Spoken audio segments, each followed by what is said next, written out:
Hi, it's Jerry McKinley, Coldwell Banker Coastal Rivers Realty here in Washington, North Carolina.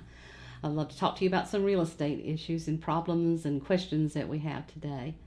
Um, this question we had today I thought was really interesting. It's something sort of new that people are doing some, and it's a nice little touch, I think.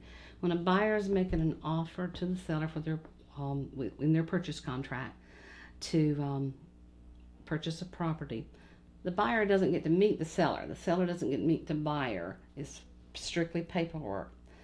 It's become evident in a lot of cases that if you write a letter about yourself and accompany that offer, put it in there along with your earnest money, along with your contract, it strikes a chord sometimes and makes the connections between buyers and sellers. If you tell them who you are and what you plan to do and that you love their home and these are the things that you look forward to my our children growing up in this beautiful backyard. I know it sounds kind of sentimental and soapy, but these things work. I've seen it work just recently.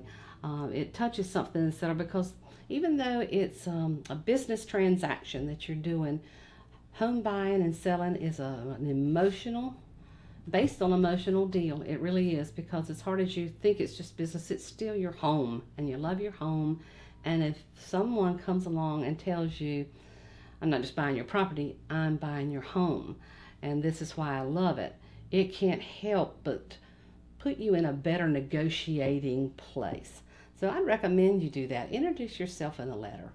Tell them about yourself, tell them about your plans, and tell them how much you appreciate them taking such good care of this home for you and for your family and for your uses. And I promise you, you'll be in a better negotiating position than somebody that just coldly sends something over and lowballs somebody. I've just seen it work, and I saw it work in reverse too. I had a seller recently write the most wonderful letter back to the buyer, that it was important to him to know what they were going to do with his home after he let it go, because he's been there so many years and it meant so much to him.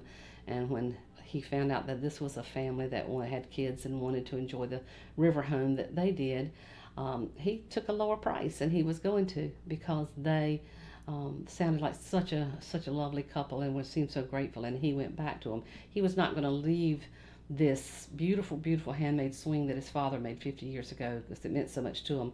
But when that buyer wrote that they sat in that swing and fell in love, he gave them the swing, and I just want to cry because it's so sweet. So I think that's a real, a sort of a new thing that helps you, and it might make your offer more acceptable. So this is a letter you might want to include with your offer. Again, it's Jerry McKinley, and I thank you for joining us today.